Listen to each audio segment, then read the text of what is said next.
Okay, hello everybody. I'm Susan Asadi. I'm the executive director of this chapter, Global Chamber New York City, and I want to welcome you to our next online meeting where we're focusing on how we can wake up this giant here in New York. So our growing chapter, we hold monthly in-person meetings, actually at Stephen Nicokiris's office, who is here online with us today. But those who cannot make to the in-person, we have this virtual option. It's the second Monday of every month, and it happens at 5 o'clock. So before we get started, if you can put your audio on mute, if you're not Natsuyo and you're not speaking in the agenda, I would appreciate if you would put your audio on mute. And until Natsuyo asks for you guys to participate. And if you could please change your title for anyone, I'm not even sure, Paula, if you're a member. If you're a member, if you could just put GC in front of your title. So what you do is you go to your picture, you'll see the three dots to the right. And if you can just rename and just put GC in front of your name, if you are actually a member of Global Chamber. Hi, Shana. Nice to see you again. Hi, Marcia. Good to see you. So if you could please just put, as I was just saying, Marcia, Shana, and where the three dots are on the top right of the screen where your face is, and just indicate if you're a member, as Shana already has and Charles has, and several of you already have. So I just wanted to give a little bit of briefer. Last week, we co-hosted a meeting with our London chapter, and the topic was Be AI Ready, strategizing for the future of global business. And very interesting that Stephen just brought up a point that we did not address, but maybe in our next AI discussion, or even during the course of today, we might bring up this idea of cyber issues in terms of recording. But last week, we were privy to hearing Hande Basif. She delivered an insightful keynote to all of us examining the distinct AI leadership approaches of London and New York and how our cross-metro collaboration can amplify global impact. So she spoke about various things, including governance, ethical considerations, and strategies for preserving the human element and AI-enhanced leadership. And our panelists included one of our sponsors, Wells Fargo, Puya Lavian, spoke for us. Charles Bernard, who is here with us today. He's the co-founder of a technology company, Calavia, and Anne-Sophie Male, who's with NYC EDC, shared their perspectives on the most significant shift AI is driving. Now, I'm not sure what's going on here because it looks like, Jim, we've lost. What's going on here? Are people watching the screen? Oh, it's being transcribed. Yes, being transcribed. Okay, that's what was going on. Okay, well, anyway, our three speakers last week, gave us perspectives on. Charles spoke about sales. Puya spoke about AI and how it impacts investment banking, and Anne-Sophie Male spoke about New York City and the special unique opportunity for people to build their business in New York in terms of AI and how it's growing here.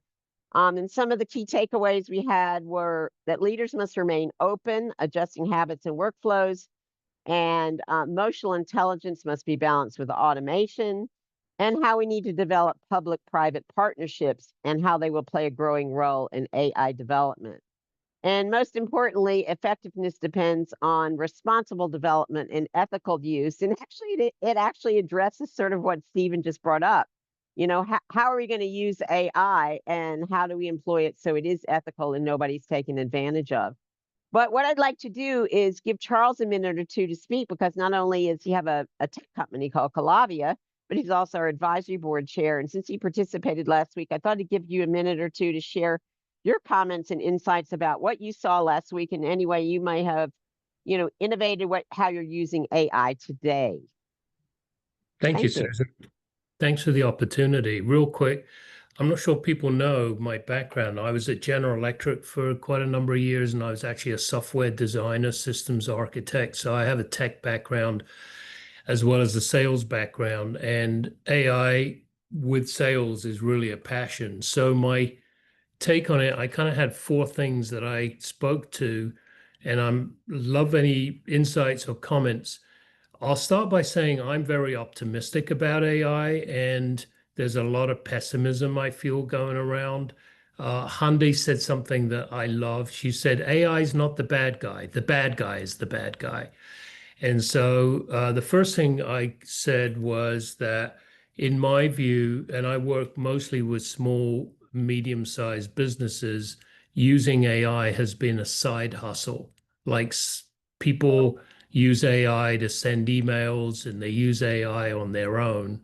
And what I see is an opportunity for an organization to leverage that. Because if you think of a company and you got 50 employees playing around with ChatGPT, and some of them are coming back with good stuff, why aren't we all leveraging that? Why does Charles Bernard in a corner in his home office get to use ChatGPT in a way that makes his job better? Wouldn't the rest of us want to be able to partake? So that was one thing that I'm noticing. The other, specifically when Susan asked me, what are companies getting wrong in sales with AI? The biggest issue for me is if you have a bad sales process, AI is accelerating it. So it's like handing a bunch of, my analogy, handing a bunch of power tools to a builder.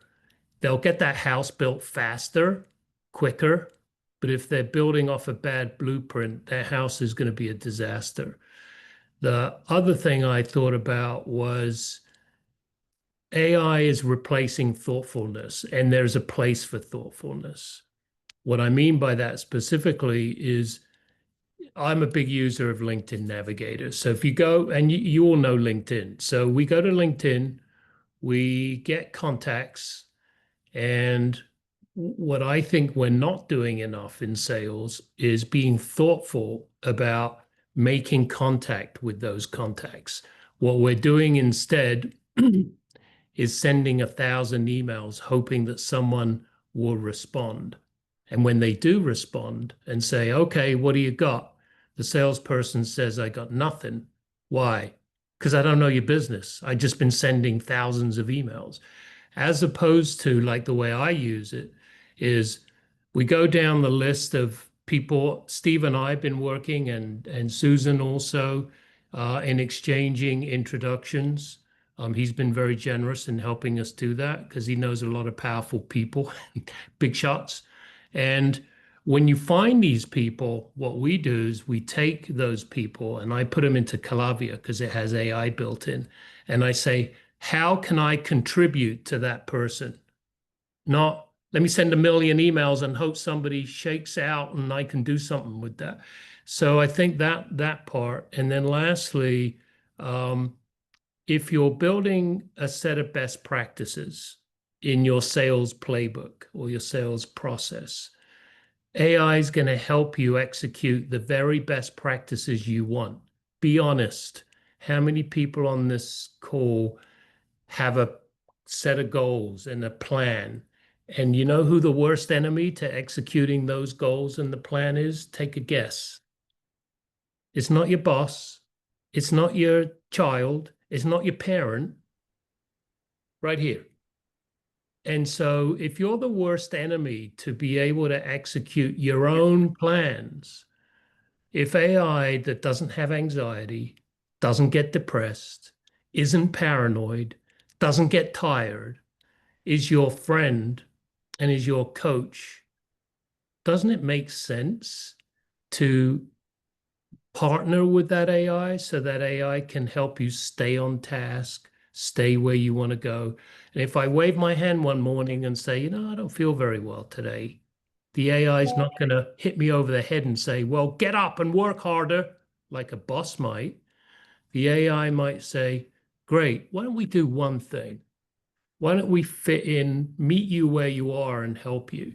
So that's my kind of positive outlook about AI not being a tool, not being a slave, not being something you kick around and you feel threatened by, but something that will actually help us. And that kind of is a big part of what I was emphasizing on the talk, and we kind of talked around that.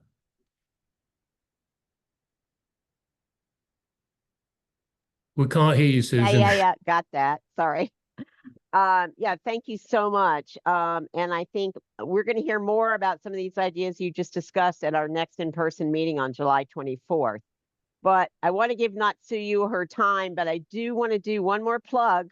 Sorry to beat down everybody's like calendar invite here, but June 23rd is a really big event that we've been planning for the last 4 months, Charles and I. And we would like to make sure everybody on this call, if you're available, tries to come. June 23rd, it's at Wells Fargo at 4:30 p.m.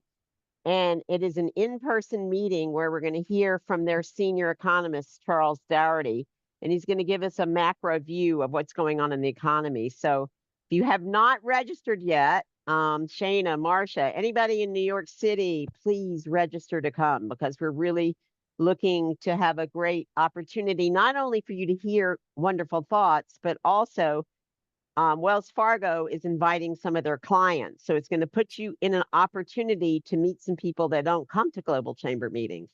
They're based in New York, and they're people that you might be able to meet. So we're also going to be having some refreshments after, but the most important thing is please register on the website. And Charles, you have one brief thing because we want to get to Natsuyo. Go ahead. Just quickly, bring guests.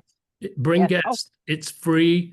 The more people you can, it's a wonderful opportunity to bring guests and network. And I think if you bring someone like a client or a prospect, it'll just make you look good. Thank you, Charles. That's a very important point that I forgot to say. Thank you. That's why we're a good team. Very good.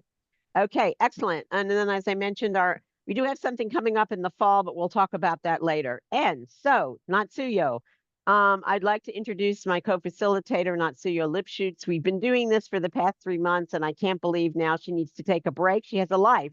She has a business. But Natsuyo is a Japanese-English bilingual keynote speaker and facilitator. She works with global organizations that want to improve cultural diversity and have their leaders present, facilitate, and communicate effectively. She's a TEDx speaker, 5-time Toastmasters International Speak Contest champion, and she's a world-class public speaking coach. So without further ado, Natsuyo, please take over, and I look forward to hearing the conversation. All right. Well, thank you so much, Susan, and thank you, Charles, for sharing your insights. And I was actually inspired by your briefing to give you some self-intro questions. So most of us know each other already, but some of us haven't met yet. So I would like to, as usual, start with a 30-second self-intro. So tell us about yourself, your business mainly, and also include what AI are you using, or are you using AI? And if you are, what AI are you using? So try to fit in your introduction and the AI answer in 30 seconds. And I don't know if any of you watched Tony Award yesterday. Yes, yeah, yay, Marcia. And it was funny that the MC, Cynthia Erivo, had this special song, the exit song, when you go over time.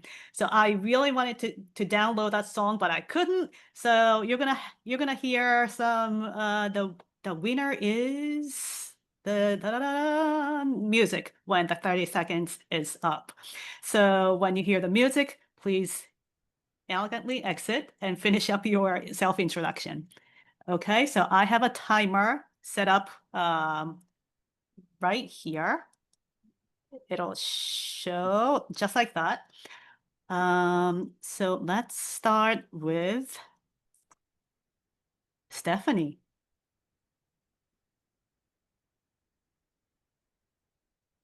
Sorry. Yeah. Yeah. So I'm Stephanie. So I'm a member of the chamber for now maybe some months. Yes, and I'm in marketing and event management. And yes, what else to say? So AI. Yes. I use ChatGPT mostly. So this is my Okay. All right, thank you. I was good off. Sorry, I caught you off guard. Okay, so who's ready? Kwame, you're ready. Yes. So your 30 seconds go. Good evening, everyone. Good to see everyone again. My name is Kwame Sie. I'm into global trade. My focus is also more into Africa. AI, I'm learning, and it's an opportunity to listen to Charles all the time. That we all should run into it and get it done. Thank you. All right, thank you. Wow, you were very quick and on time. Let's see, Melanie. I'm Melanie Fox, and they call me Speech Fox because speech is my niche, and I help my clients speak clear and confident English through accent reduction, dialect coaching for actors, and presentation and interview skills. Speaking of presentation skills, sometimes I use Copilot to convert Word documents into PowerPoint decks, but it usually makes really poor choices and hallucinates things. So I actually made a PowerPoint deck on how to make sure that AI didn't hallucinate material for you and to make sure you edit it before you go live with it. So I'd like to help people with PowerPoint decks, and I'm looking for connections in sports. Speech Fox, accents speak louder than words. Perfect, thank you. Okay, Manabu? Can you unmute? There you go. Yes. Hello, everyone. I guess most people probably know me by now. Manabu Sasaki. I lead the corporate development division here at Itochu International, which covers North America, US, Canada, and Mexico, that is. And I joined the chamber about 2 months ago in March.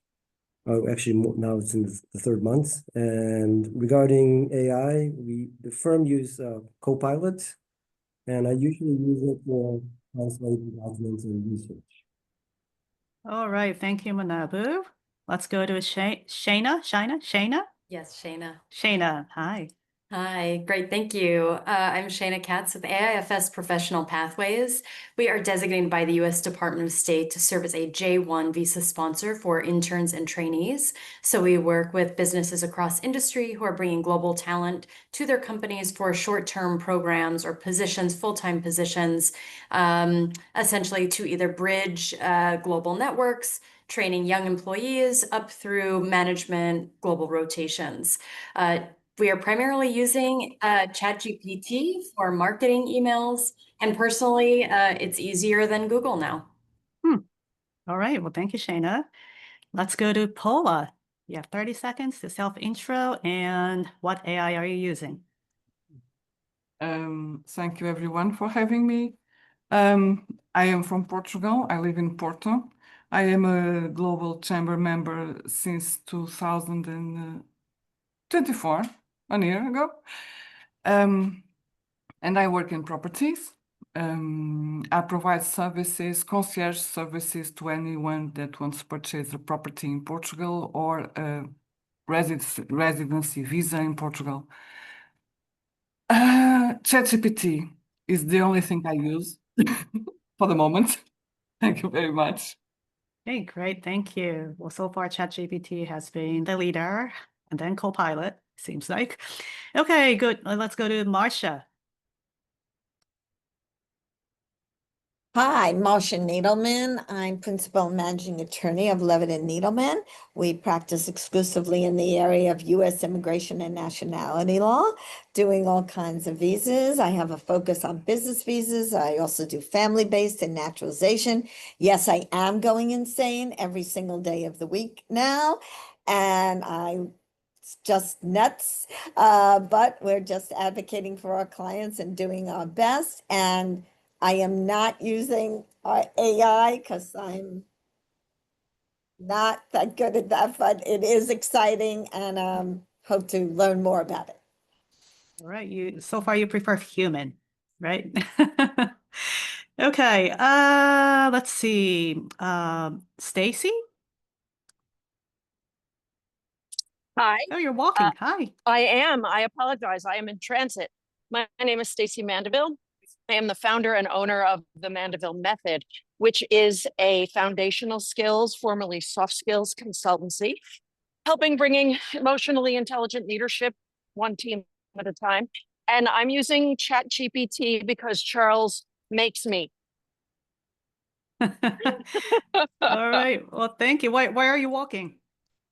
Well, I was feeling a mini migraine coming on, so I ran to the chiropractor and now I feel better, but I am in transit. So I am getting my steps in and walking to 34th Street Penn Station. Oh, great. Well, thank you for getting online. Thank you. Okay. Sally Alleman? Sally, are you on? Okay, I guess not. Well, Stephen just came back. So Stephen, self-intro and what AI are you using? Oh, hi. Hello. I'm sorry. Just I apologize. I just got a call I had to take. But no, I'm a CPA with CBiz. We are the seventh largest firm in the country. We've been doing a lot of acquisitions over the last several years. I've been with CBiz for 16 years. Previous to that, my firm was acquired. It was a mid-sized firm called Mahoney Cohen. And the biggest acquisition we ever did was just about 6 months ago. We acquired Markham, which was a huge acquisition. And that's all being integrated as we speak. And I will see my time is up, so I will shut up then. Okay, thank you, Stephen. Well, you have more chance to contribute to the discussion. Okay, Theory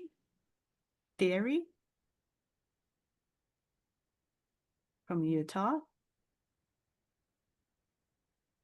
Hello, Theory, are you there? If not, I think you can move on. We can move on. Okay, let's go to Monica.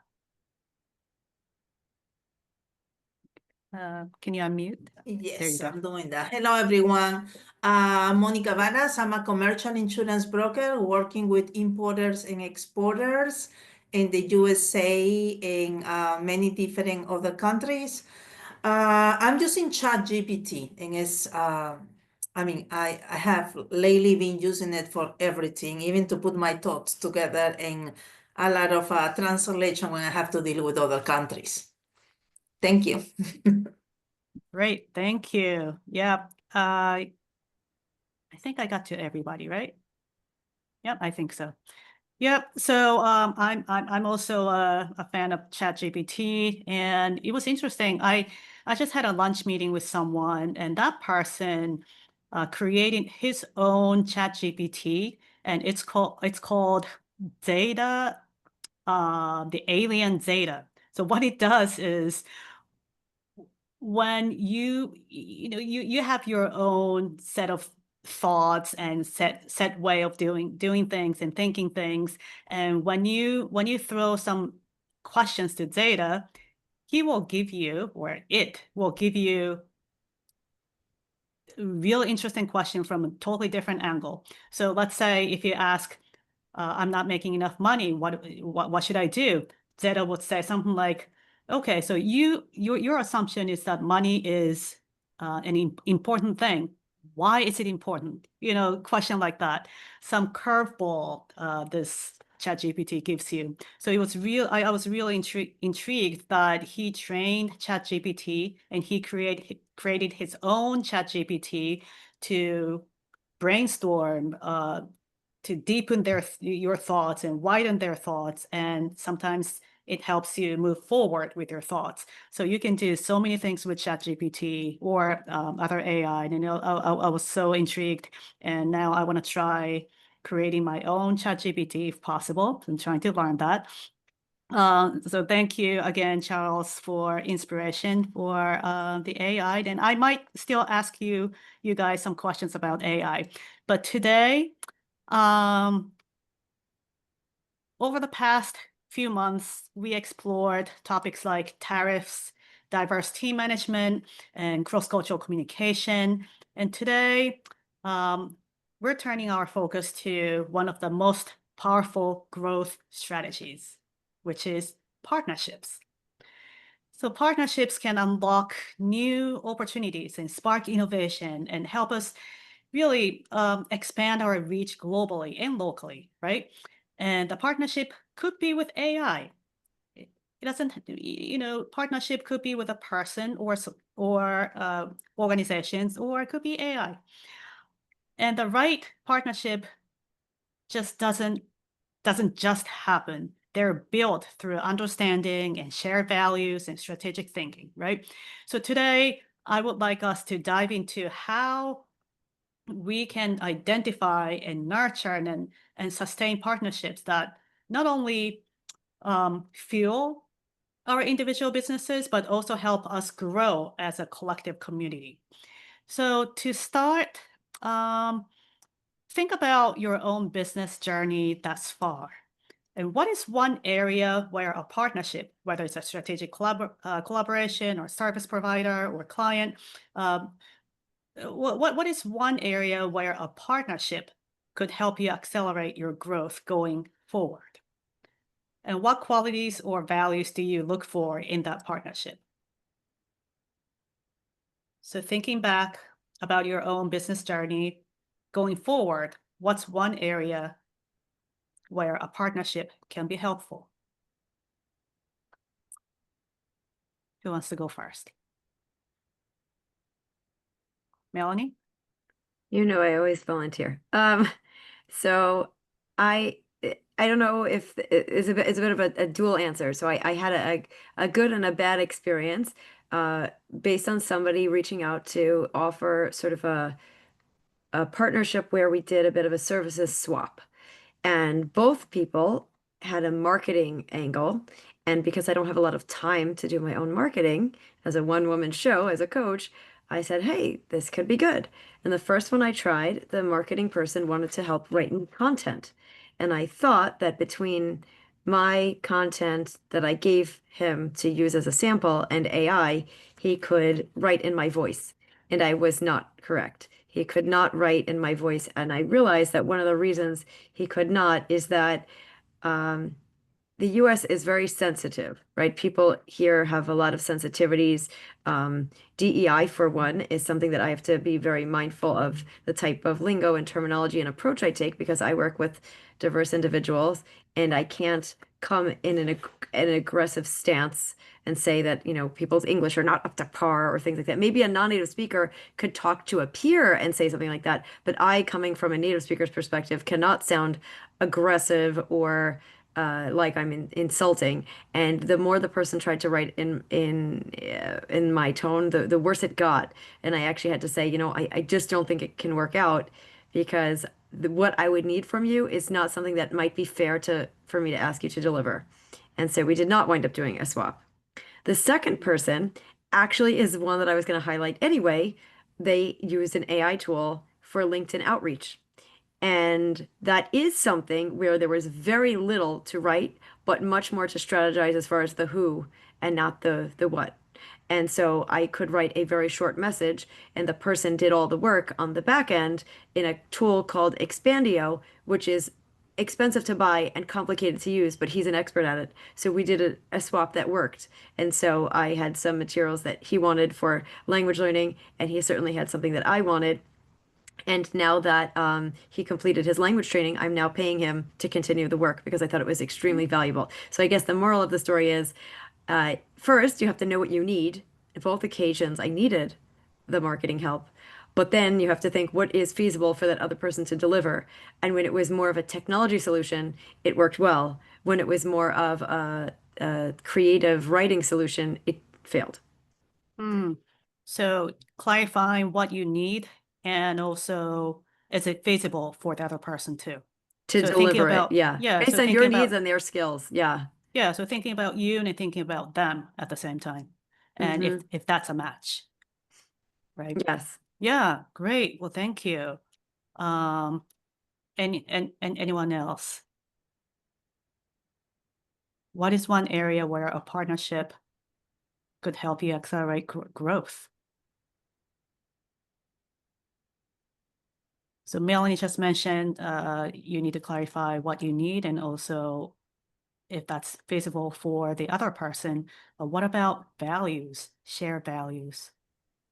I am Yes, coming Stacey. to you now from Times Square. I'm right across from Port Authority. Very exciting stuff, a little noisy. But I would love to have a actual partner, like not a co-founder, but a co-owner, a co-partner, somebody that complements my right brain, creative, in front of the room personality, somebody who is deeply immersed and passionate with marketing, biz dev, sales, all of that stuff that I'm not great at. I know but I don't enjoy it. It's tough for me to kind of get my hands around it.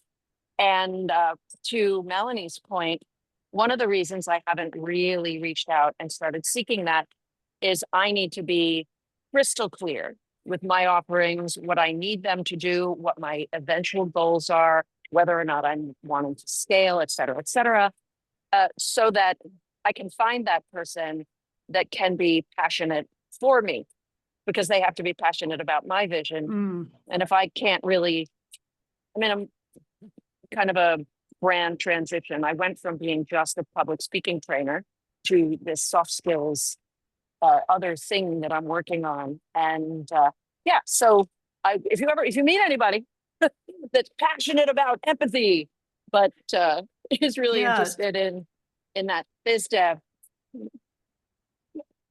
Yeah, thank you. So your passion, you need the other person to really share the same passion, right?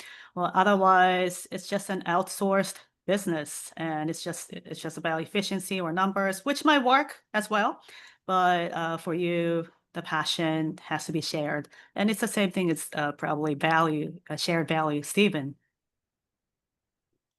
Yeah, I guess I would just want to turn a little closer, maybe a looser partnership, really just relationships in general. I remember meeting a wealth advisor who was very passionate about taking me to lunch, and we had lunch, and it was about an hour, and for the whole hour he was explaining how I should introduce him to all of my clients because he is so great at what he does. And after about 50 minutes, I just turned to him and I just said, you've only, just pumped your own, chest. You haven't once asked me one question about myself or how, he could help me. And I said, I really have no interest in working with you. I don't think you're the type of person, who really would be a good match for me. And so I said, I just kind of thanked him for lunch and that was it. And he was very, he really was surprised at my reaction, but I was just being totally honest with him, and I haven't spoken to him since. Just not a giver, and so he was just a taker, and I didn't feel that there would be a good partnership, working with someone like that. Yeah, so the balance of give and take, is that what you're saying? Yes. Yes. Yeah. And Shayna? Yeah, I think maybe not one specific example, but I found what has been most important is about diversifying that partner portfolio. What my needs are tomorrow are not necessarily as a business what they will be in a year or 10 years from now. And so really thinking about that with each engagement, and ensuring that I'm not limiting myself to 1, 2, 3 singular partners, but again, that diversity of partnerships or relationships that may serve in the future. And that has certainly, again, an individual that may have helped, or a partnership that may have helped with, right, simply achieving numbers this year. As my profession has shifted, 3 years later, they ended up being a source that has multiplied business. We've been able to collaborate as thought leaders, and just the benefits of that in the long term. Okay, so diversification. And if I'm hearing correctly, I'm hearing 2 different types of partnerships or collaboration, and I'm trying to launch a whiteboard for some reason. Oh, there you go. So what I'm hearing is this. I might Control B. How do I? Oh, it's just taking a long time. Okay, so for certain people, let's say this is your business. This is supposed to be a circle, and this is your business, and you're lacking some part of your business, whether it's a marketing or sales or video creation or content creation. You need to fill this void. So you bring in a partner from outside, and so that this missing part is filled, so you can grow business bigger and bigger and bigger. And another type is you have a well-working business, but when you diversify and bring in someone totally different, like someone from a different different industry or totally different function, so you bring in other people and there is a synergy right there, some crossover. And you can tap into a totally different market. And maybe if you can bring in other people, then there is another market area or market segment that you can tap into. And as a whole, you're expanding your reach. Does that make sense? So one way I'm hearing is to grow your own circle, and the other way is bring in other circles and create synergy, the crossover, and overall you're really exponentially growing your market reach. Does that make sense? Any thoughts on that? And how do I get out? Okay. Any thoughts on that? Or am I hearing wrong things? Or is there any other type of partnership?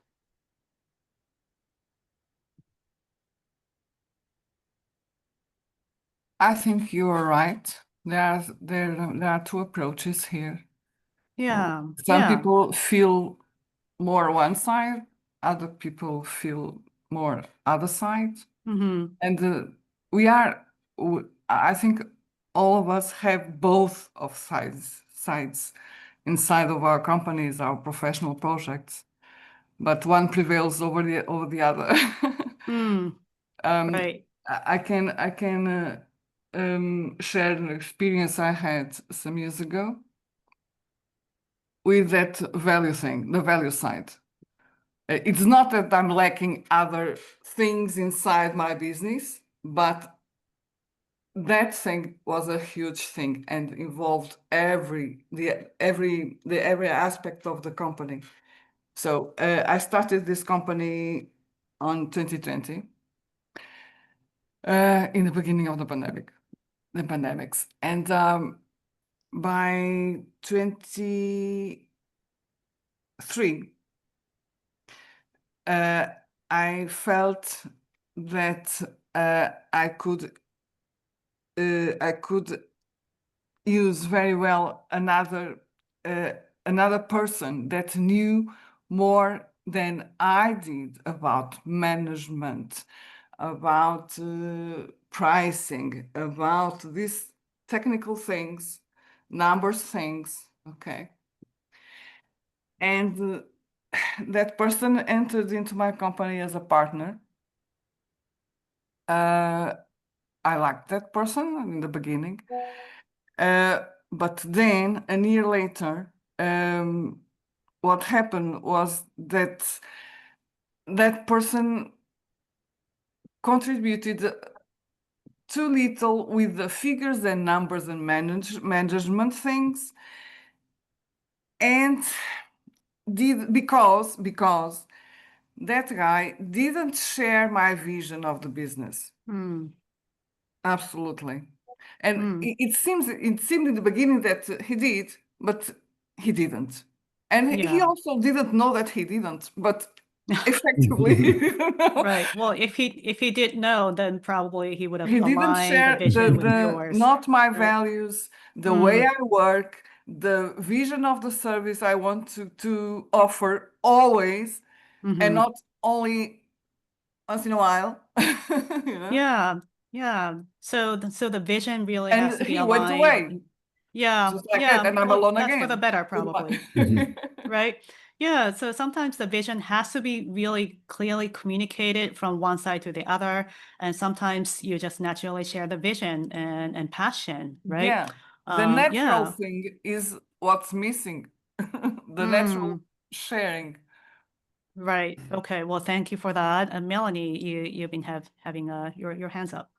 My hand's always up if you ask for volunteers. So I wanted to respond to the earlier question, which was what other types of partnerships can you think of? And actually, this is not my personal idea, so I will attribute it to someone named Stephanie Bonte-Lebert, who wrote a book, and she also runs a networking group that has a lot of creatives in it. And because the creatives are not as I guess geared towards giving referrals, one of the things she encourages people to do is participate in one of 5 different partnership types. So I'll tell you what she cites them as. One of them is cross promotion. So that would be, I'll, hype up your social media posts and share your website with my people, and you do the same with yours. And then she does speaking relationships, where maybe I have a podcast and invite that person and promote them, and they have a podcast and promote me, or maybe they have a stage, maybe they're putting on an event.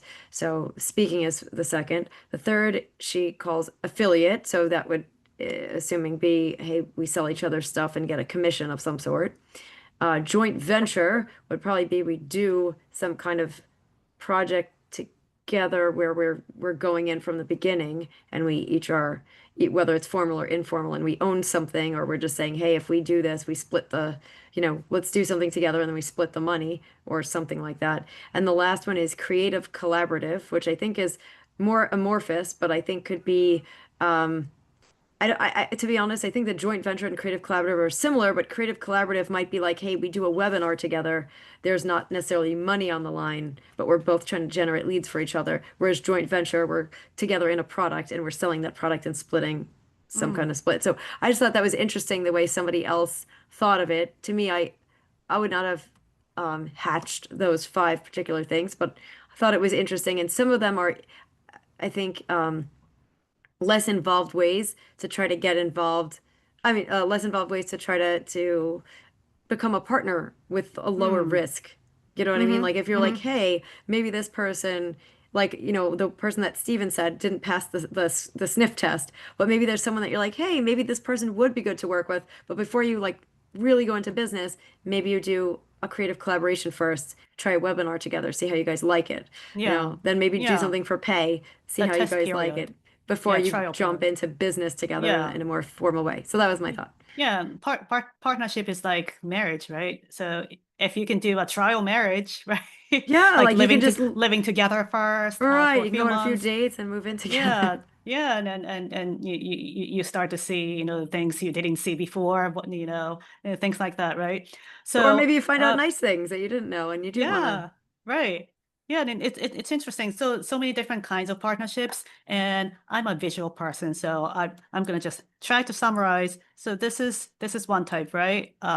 You have your business, and someone fills us in, and you grow bigger, right? And again, this is a circle. And I think joint venture is more like this. Well, both parties come together and share a product or service, and there is a synergy right here. And another type, like, what was it? A promotion swap type of thing. Yeah. I think that's the third. I didn't mean to make it bigger, but like you connect a bridge here, and it's not like there's a overlap, but you're connecting different parts of businesses, I guess. Oh, my drawing is terrible, but you get the idea, right? Do you want me to use it? Do you want to describe it? I'll use the tools to do it for you. No, I think this is okay. Thank you, though. I volunteer for everything, Natsuyo, so you just tell me. Thank you, thank you. Well, I'm hoping you're not testing my artistic ability here, but well, you see my point. So so talking about synergy, right? I used the word synergy a couple times. Let's see, what does the synergy look like to you?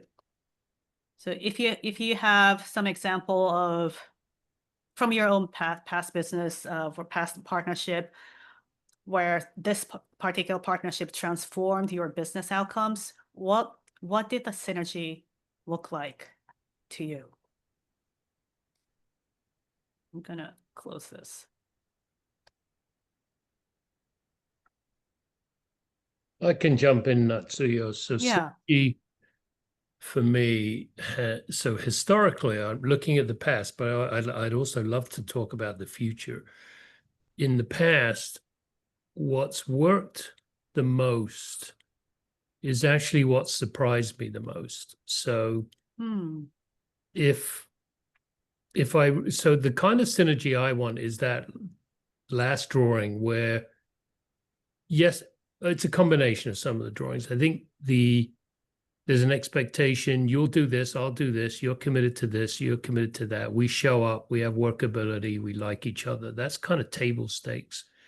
Where I found the best synergy is when someone brings something to the partnership that helps us grow, that I didn't have to think of, and they did. And so it's kind of a leader-follower thing, right? It's like sometimes I lead and they follow, sometimes they lead and I follow. If I'm always leading, I don't think that's a valuable partnership. If I'm always following, I don't think that's a valuable partnership. So I think that's manifested in a couple of ways. But just quickly to touch on the future about a question you asked earlier, like what am I looking for? And what am I, what are my values and expectations? I'm looking for something that doesn't exist yet, and that is an investor. So, we have a platform, it's successful, it's working, but to get to the next level, we need to raise capital. And believe it or not, it's not the money that I want as much as the right partner, because I want them to bring resources, cash, obviously all of that good stuff, but I want them to get the mission of what we're doing so they can open doors and partner, and then we get into that leader follower type of thing, right? So I think it works. I think it's something that would work for me. Yeah, that's really well said. And when you said leader follower, alternating, right, roles, I thought about ballroom dancing. Well, if you don't know, I'm also a ballroom Latin dancer. I've been competing as a pro-am. Thank you, Stacy.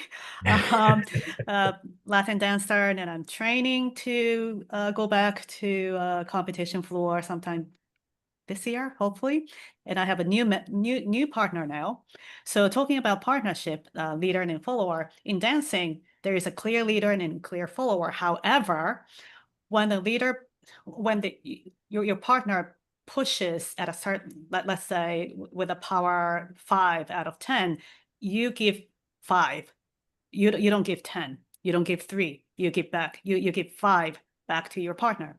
And if he pulls at power level 10, then you have to pull at the same power level of 10 so that you can balance. And when this new partner that I've been dancing since the beginning of this year, he's, by the way, 22-year-old, very young guy, very energetic. I have to work a lot to keep up, and he gives me 20, power 20. And when I don't give him back that 20, I'm gonna be thrown away. I'm gonna fly away because of his power. So I have to put in more effort and more power, more energy to make this partnership work.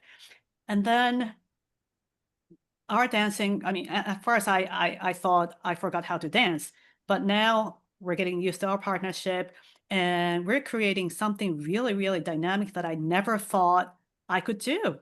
So that's synergy, right? That's like synergy. So it's someone leads, someone follows, and someone leads and someone follows. And then there's a surprise effect and something you haven't seen before. And I think that's what Charles is talking about. And that's Ballroom synergy. ballroom dancing has a lot to offer leadership yes. and partnership. Yeah. I used to teach ballroom dance. I swing dance. I know on here we have some other dancers. I don't want to out you if you don't want to be known. But a good leader follows. Yeah, absolutely. Well, Stacy, you and I have to have a separate chat about dancing. Probably we know the same people. Looking at the time, I just want to ask one last question. So now we were talking about synergy, but what about the other effect? So how do you approach the delicate balance between competition and collaboration when exploring partnerships, especially with potential partners who might also be competitors? How do you balance that? You don't partner with your competitors. That's one Just thing. me. Just me. Know your Well, competitors, right? No, you know who they are. And I find that I've tried to do strategic partners with other trainers who are adjacent to what I do, but aren't exactly the same. And no one wants to share the stage. They don't, people don't, it's very tricksy when you're close enough. It's hard, not impossible, Yeah. I'm sure, Yeah. but complicated. Yeah. So Actually, I'm no, going to jump in here. This is Susan. Yeah. I happen to completely disagree with you, Stacy, because I Ooh. think Bring that it. when you're a small practitioner like myself, you know, I actually look to the big PR firms who are in the same space to work with them or synergize with them. And it takes a lot of guts to do it because you can be very intimidated by the big players in your space. But I think it's really important when you're a single practitioner to be able to walk to the table and say, I want to work with you and I want to help you. And actually, sometimes they're surprised what they're going to learn from you, Stacy, or from Melanie, or from any of us individual practitioners. I mean, Stephen's got a big firm, right? He's got a big firm. I mean, you know, they weren't afraid to go by Markham. You know, I mean, I think it's important to know that. I'm not, you know, I'm completely You know disagreeing what? with you, but the other side No, is important as well. Very I love a interesting. disagreement. And I will counter with yes, I 100% agree. I would love the opportunity at any time to work with people that I don't consider them to be my competition. They're big players, they're elephants. I'm a grasshopper hanging out here at the bottom. Fellow grasshoppers are stingy, I have found, and I'm trying to work, you know, we could both bring each other up, share each other's mailing list, and that doesn't work so well. But the big ones, I will learn at their feet any day and teach them what scrappy stuff I've got. So I actually agree with you 100%, Susan. Thank you.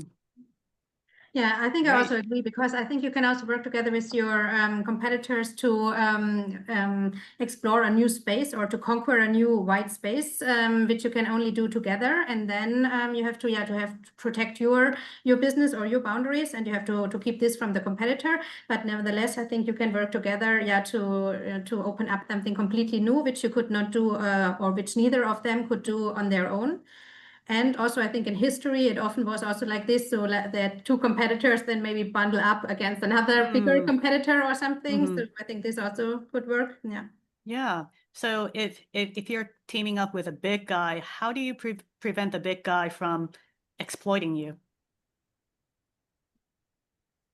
Stephen, do you have any thoughts on that? No, well, again, you know, what Susan raised a very interesting point. When we acquired Markham actually was much bigger than us in New York. So while we acquired them, they were 10 times larger than us, you know, in New York City. And really, there's some egos that need to be involved. You know, I think people need to leave their ego at the door sometimes, and just really try to work with somebody. And it's not always easy, but you know, there were, you know, leaders, you need leaders, right? You need, you know, it can't be a democracy really in business. You need people really to lead, and you can't all be equals. And people need to, you know, really fall in line. And the leader really is key to that. The leader's got to be, you know, really have the empathy and also a way to, you know, kind of, really be able to treat everyone with respect. And luckily, you know, we've had that, especially in the world that I'm in. You know, there was someone who used to work at our firm who actually was part of Markham, and he's probably 15 years younger, but he's leading the group. And it's clear that it makes sense for him to lead the group, and everyone really, but he's also a very good guy, and he's not really, he doesn't have a big ego.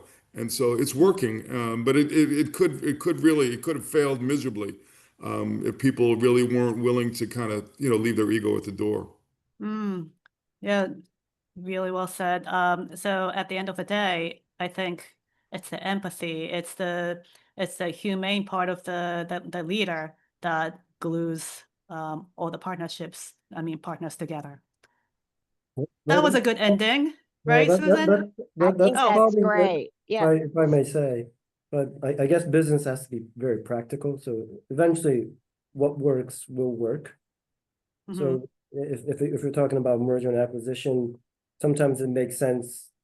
Like if the larger company has a larger infrastructure, then it's probably easier to follow for the Mhm. larger institution. Like let's say Bank of Tokyo and Mitsubishi merged. Mitsubishi Right. Japan was the bigger. So like if we want to integrate the IT, the systems infrastructure, it Yeah. makes more sense to bring it to the larger one Right. than trying to work the small one. Yeah. Another And example would be BlackRock and global infrastructure partners, mhm. which they were acquired by BlackRock, but the infrastructure business was much larger at GIP. So basically Right. what's happening is all the infrastructure business is kind of led by the GIP folks rather than the traditional BlackRock folks Yeah. that were doing infrastructure. So Yeah. yes, some people might not be happy. Some people will be happy. Right. You Well, can't make it's hard to everyone make everybody happy, right?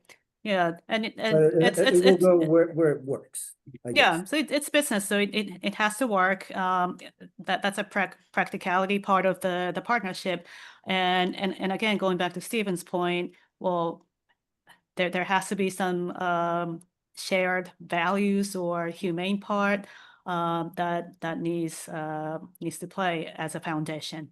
Yes, Okay, that with part I that, agree. I with agree. that, we only have one minute left, so thank you so much for a really heated conversation. I really liked it, and I wanted to continue asking more questions, but we're almost at the top of the hour, so I want to return the table to Susan. Natsuyo, that was a great conversation. Yeah. Thank you.